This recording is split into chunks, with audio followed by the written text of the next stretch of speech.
BFM Business, Intégral Placement, idée de placement. Et nos idées de placement ce matin concernent le monde du vin avec Angélique Delinxin. Bonjour Angélique. Bonjour Cédric. Merci de nous avoir rejoints en ce 11 novembre. Vous êtes la directrice générale déléguée d'Ideal Wine. Régulièrement avec vous, on fait un point sur les dernières tendances du marché. Vous avez plusieurs indices qui vous permettent de suivre tout cela. Comment est-ce qu'ils ont évolué au cours des dernières semaines ?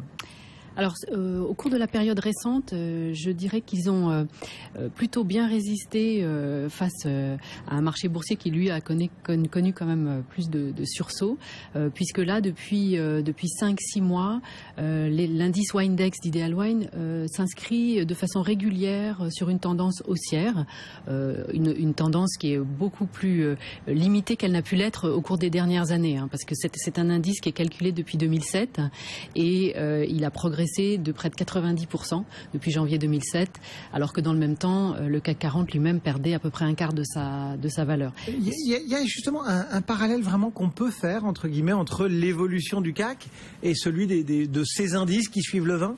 Alors, ces indices, nous suivons en fait l'évolution du prix des vins depuis plus longtemps que 2007 en fait, avec d'autres gammes d'indices, mais ce Windex est plus sophistiqué, donc c'est pour ça qu'on le calcule lui depuis 2007, et on peut depuis 2000 et même depuis les années 90 d'ailleurs, puisqu'on a commencé à les suivre à ce moment-là, on pouvait constater qu'en fait le prix des vins évoluait assez parallèlement au cours de la bourse. L'économie allait bien, le prix des vins allait bien, l'économie baissait un peu, le prix des vins baissait également. Depuis la crise financière de 2008, les choses sont totalement décorrélées.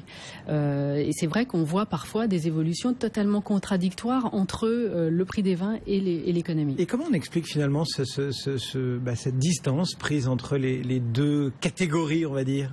Alors, ça va vous paraître peut-être totalement simpliste, et puis en plus, à l'antenne d'une émission de placement, peut-être un petit peu étonnant, mais il faut quand même rappeler que le vin n'est pas a priori un produit pur d'investissement.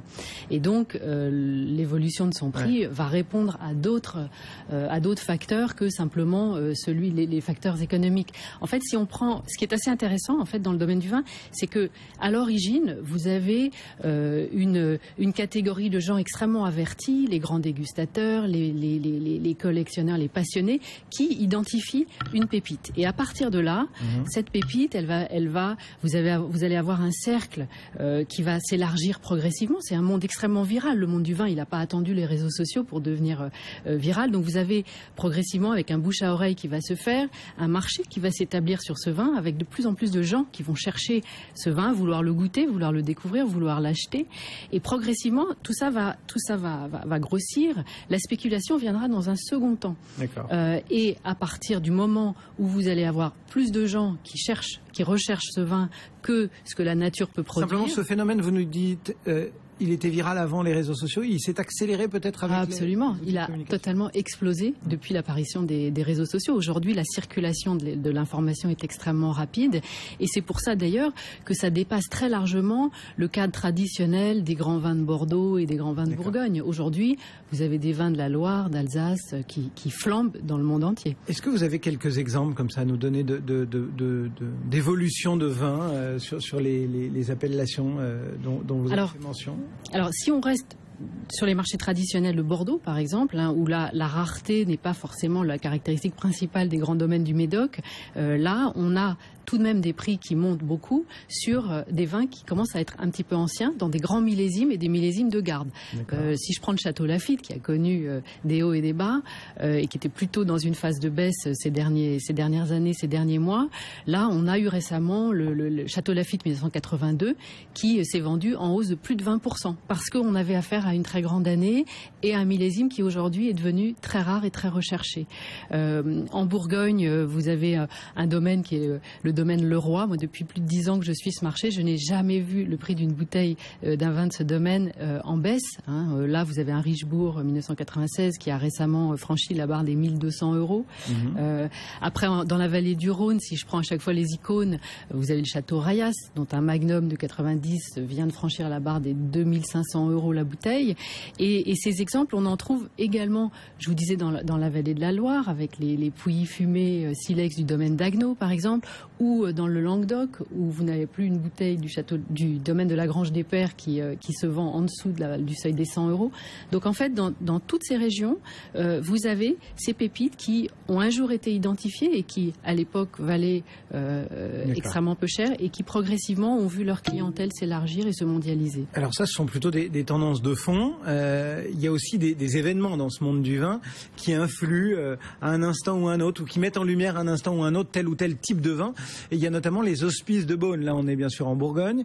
Ça a un intérêt très net, et notamment quand on se rapproche du monde du placement, de surveiller comme ça ces événements où telle ou telle appellation revient sur le devant de la scène. Alors, la vente des hospices de Beaune, elle est très particulière parce que c'est une vente caritative. Elle donne le là un peu de... Oui. Alors, elle a longtemps, effectivement, donné le là parce que ça restait une vente finalement très professionnelle. C'était essentiellement les négociants de Bourgogne qui achetaient l'essentiel ce qu'on appelle les pièces, les fûts, qui représentent 288 bouteilles de vin chacun. Et donc, ces fûts étaient achetés par le négoce et le prix servait de benchmark pour la fixation, du prix d'achat du raisin entre les éleveurs, les viticulteurs et les maisons de négoce. Aujourd'hui, c'est devenu, et c'est plutôt une chance d'ailleurs pour le vignoble de Bourgogne et plus généralement pour les vins français, c'est devenu une opération extraordinairement médiatisée et avec des acheteurs qui viennent du monde entier. C'est d'ailleurs une fête assez extraordinaire, c'est un moment qui est absolument à vivre. Je ne sais pas si vous y avez déjà assisté, mais il faut absolument voir ce que c'est que la ville de Beaune durant ce week-end de la vente de vin.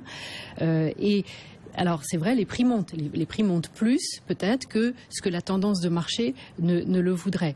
Mais c'est à terme plutôt positif puisque, encore une fois, c'est un fantastique coup de projecteur et à mon sens c'est un événement assez unique sur le plan mondial pour le domaine du vin. On va terminer parce qu'on s'approche quand même de la période des fêtes. Est-ce que la période de fin d'année, est-ce que tout ce qu'on appelle les vins de fête, que ce soit les champagnes, les liquoreux, etc., est-ce que ça peut avoir une influence sur notre vision placement du monde du vin, ou est-ce que c'est un peu anecdotique? En clair, est-ce qu'on peut jouer du champagne, est-ce qu'on peut jouer du liquoreux?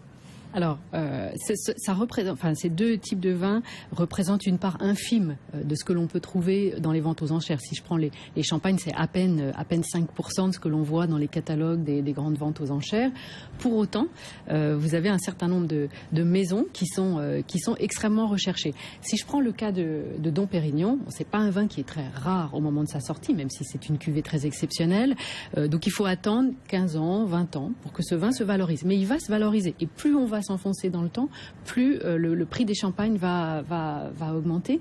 Après, vous avez des maisons qui ont des cuvées beaucoup plus confidentielles. Je pense par exemple à Bollinger avec sa cuvée de vieilles vignes françaises, donc issues de cèpes de vignes qui sont pré-phylloxériques, donc un vin extrêmement fragile, extrêmement rare, où là vous avez une bouteille du millésime 1996 qui s'est vendue récemment plus de 800 €, 840 € la bouteille. Donc là vous avez des maisons, vous avez Bollinger, vous avez Krug, vous avez Selos, Salon, qui sont des maisons qui ont des toutes petites cuvées. Et là les prix, effectivement... Ce phénomène, on le retrouve sur les liquoreux ou... Alors, sur les liquoreux, c'est beaucoup plus difficile parce que, en fait, les occasions de dégustation de ces vins étant finalement très restreintes... Vous faites un gros fanat, effectivement. Voilà. Alors, ce qui est assez étonnant, c'est qu'en fait, on parle souvent des sauternes. Et c'est vrai que les sauternes ont du mal à se valoriser, sauf à très très long terme. Alors là, c'est un placement à 2-3 générations. En revanche, on peut voir certains vins d'Alsace, par exemple. Je pense aux grands liquoreux de la maison de Sintumbrecht ou des vins également de la vallée de la Loire, des Vouvray, le Vouvray Goutte d'Or dont on a eu l'occasion de parler du domaine du Clonodin, qui sont des vins qui valent aujourd'hui plus de 400 voire 500 € la bouteille. Donc il y a également des phénomènes de valorisation. Mais là, on est sur des niches tout à fait étroites. Merci beaucoup Angélique Delinxin pour ce point sur le monde du vin en termes de placement, la directrice générale déléguée d'Ideal Wine. À très bientôt sur l'antenne de BFM Business. Le CAC 40 toujours en petite hausse, plus 0,4%. Tout de suite, le journal sur BFM.